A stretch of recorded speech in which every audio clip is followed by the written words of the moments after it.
Vamos a otro tema, porque conmoción ha generado el hallazgo de un reo decapitado al interior de la cárcel de Concepción, un crimen que fue cometido por un compañero de celda, un hecho que vuelve a abrir el debate sobre la situación carcelaria en nuestro país.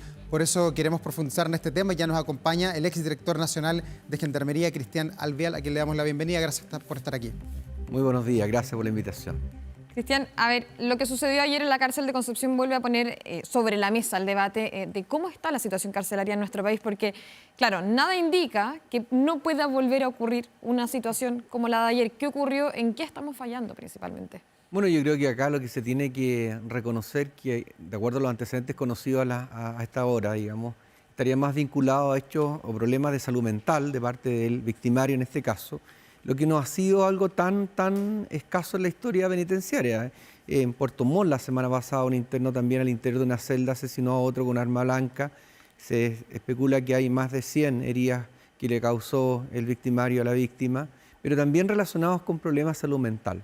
Yo creo que lo que habría que discutir acá son las capacidades, obviamente, de la red de salud para atender problemas psiquiátricos de personas que estén privadas de libertad y que Gendarmería no tiene las capacidades, ni tampoco está en su misión institucional hacerse cargo de personas que, aun cuando hayan cometido delito, estén enajenados mentales. Ya, pero ¿cuántas horas al día Gendarmería puede custodiar a una persona que está detenida? Me imagino que cuando están en los patios, cuando están en los comedores, pero ¿cuántas horas en negro quedan para que sucedan hechos como este? Bueno, lamentablemente acá estamos hablando de una celda donde habían solo 2 internos, ¿no?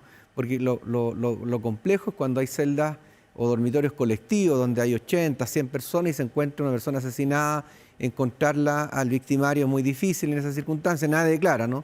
Pero en este caso puntual es un hecho lamentable que claramente preocupa, pero yo creo que habría que discutir más a fondo y determinar que en estos casos lo único que se evidencia es un problema que tiene que ver con las capacidades de Gendarmería de tener o no personas que tengan afectada su salud mental, y claramente no están las competencias de Gendarmería para enfrentar este tipo de delincuencia. Y en ese mismo punto, el gobierno ha anunciado un sumario interno ahí en la cárcel de Concepción. ¿Es suficiente o con su experiencia habría que tomar otra medida para ver qué pasó y para prevenir a futuro que no pase nuevamente? Bueno, el sumario administrativo de Gendarmería, paralelo a la investigación del Ministerio Público, tiene que establecerse, esto se pesquisó días antes, si había una conducta errática que de alguna manera diera algún tipo de luz que esto pudiese llegar a ocurrir un hecho violento.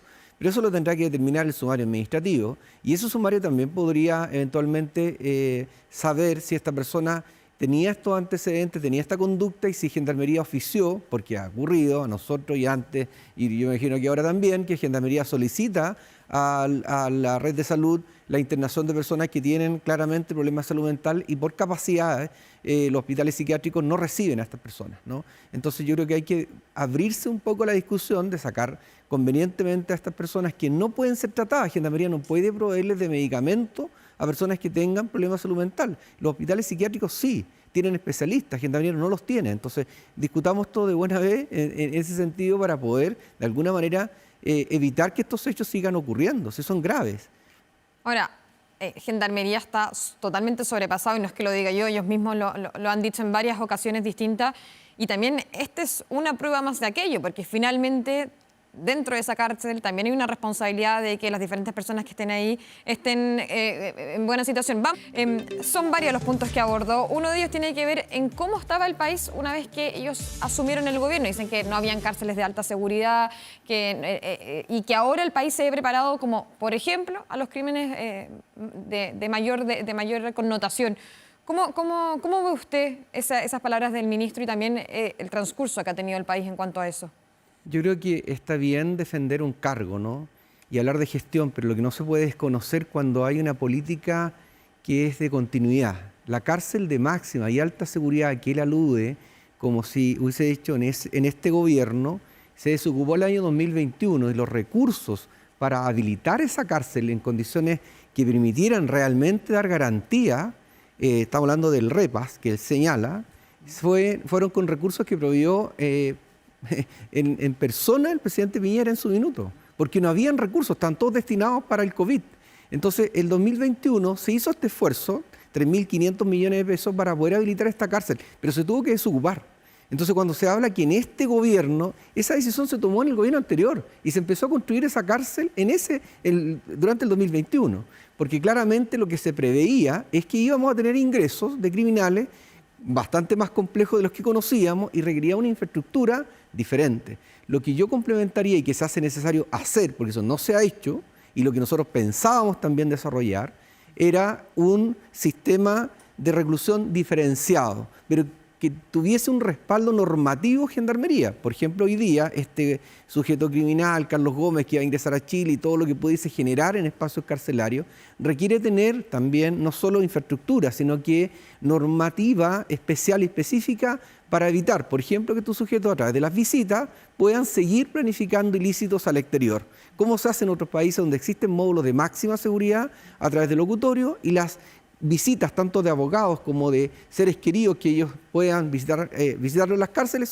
están siendo grabadas en tiempo real. Chile no tiene esa posibilidad normativa de hacerlo y hay que entrar a esa discusión. Entonces, cuando acá se dice yo hice tal cosa, hicimos tal cosa, y cuando nosotros llegamos como Gendarmería esto no estaba, nosotros tuvimos reuniones, nosotros, y me incluyo como director en su minuto, directamente en las bilaterales con el presidente Piñera, con todo el equipo de justicia, justamente para avanzar en el plan de infraestructura, para descomprimir las cárceles y hacernos cargo de estos criminales que estaban relacionados con el crimen organizado. Lamentablemente por el COVID todo esto se interrumpió por razones presupuestarias, obviamente, pero se diseñó y teníamos una propuesta al respecto. Hoy día lo que se presenta el día de ayer, Evelyn Matei, es una propuesta que está directamente relacionada con hacerse cargo del hacinamiento, que hoy día existe. Al 2030 se proyecta un 70% de hacinamiento. Entonces, a mayor hacinamiento, también tú tienes que entender que el crimen organizado va a generar mayor condiciones para reclutar, extorsionar y transformar definitivamente las cárceles en centros de operaciones criminales. Entonces, eso es lo que se tiene que evitar. Y no solo con palabras, ni discursos, sino que con acciones. Porque si yo pregunto hoy día, ¿cuál es el presupuesto real que tiene Gendarmería para el 2025 en términos para poder hacerse cargo del crimen organizado, para poder invertir en mayor reinserción social? Eso es dato, yo creo que él mata relato, ¿no? Entonces yo creo que hay que preocuparse un poco más de la política penitenciaria y que efectivamente lo que se plantea hoy día se pueda cumplir. Cristian, ahí vemos que tiene una divergencia importante con el ministro de Justicia en torno a la visión de cómo estaban las cárceles y cómo están hoy día, pero al menos coincide con él en que hoy el Estado de Chile tiene el control de todas las cárceles del país, ¿o también usted tiene un matiz en ese punto? Es que hay un matiz que es evidente, Davor, porque si tú no reconoces que hay brechas y tú dices tenemos el control de las cárceles. Pero ¿cuál cárcel hoy día no está en manos del Estado de Chile? Mira, Davor, cuando tú encuentras 24.000 teléfonos celulares, cuando encuentras casi 1 tonelada o más de 1 tonelada de droga intentando ser ingresada a la cárcel, cuando tú tienes armas blancas por doquier, que hacen los mismos internos y se proveen de metales para transformarlas en armas blancas, cuando hay una situación en la cual distintos medios a través de investigaciones han determinado cómo lamentablemente la corrupción está encriptada en la institución, en pocos funcionarios y que colocan en riesgo a los muy buenos funcionarios, que son muchos más, pero tienes que hacerte cargo de eso. Entonces tú dices, tenemos el control de la cárcel. ¿Sabes cuál es el riesgo de eso? Es que cuando decimos eso es como que estamos bien. Comparativamente con la región estamos mejor. No. Sí, tenemos que asumir que hay brechas y si no atacamos esas brechas, nosotros vamos a terminar tan bien como esos otros países, porque minimizaron cómo el crimen organizado intenta lograr la gobernanza criminal en espacios carcelarios, tal cual como lo ha hecho los territorios. Él dice, teníamos un vehículo blindado más o menos, nosotros compramos 2 vehículos blindados para la Araucanía, para Angol y Temuco, vehículos que se trajeron del extranjero con alto estándar. Y también dentro de los 3 vehículos que tiene hoy día Gendarmería adicionales, comprados por el gobierno, también hay 3 que proveyó el gobierno regional de Santiago, ¿no? Entonces, hay una línea de trabajo que se trazó en su minuto de tener mayor cantidad de vehículos blindados. ¿Hay una cárcel que funcione bien hoy día, Cristian? No, yo creo que hay cárceles, sí, pequeñas, pero las cárceles complejas, y ahí coincido con lo que decía el ministro de Justicia, es imposible que tú puedas tener cero hecho que sea... O sea, siempre hay vulnerabilidades, siempre va a echar un celular, un machete, droga... El riesgo, Davor, es permanente. A cualquier sistema penitenciario los riesgos se administran, se minimizan. Pero cuando hablamos del control total de las cárceles, yo creo que hay que ser bastante cuidadosos en eso, porque si tenemos nosotros hoy día que organizaciones criminales desde las cárceles generan delitos que se cometen en el exterior, habló él de los inhibidores. El sistema de inhibición que nosotros propusimos un minuto, hicimos una consulta al mercado, también incluía inhibir los teléfonos públicos que están interior de las cárceles. Hoy día el sistema que está funcionando, que esta administración aprobó, no permite hacer gestión de las llamadas que se hacen a través de los teléfonos fijos. Entonces, sigamos a discutir esto, discutámoslo en serio, en una mesa de trabajo, pero no nos saquemos así como, y tú hiciste esto y uno dice, no, acá tiene que haber una preocupación, ¿sabes, ahora? Por el ciudadano, porque son ellos los que sufren hoy día con mayor fuerza los embates del crimen organizado. Por ende, insisto que la propuesta que se conoció el día de ayer tiene también... Pero hay tiempo.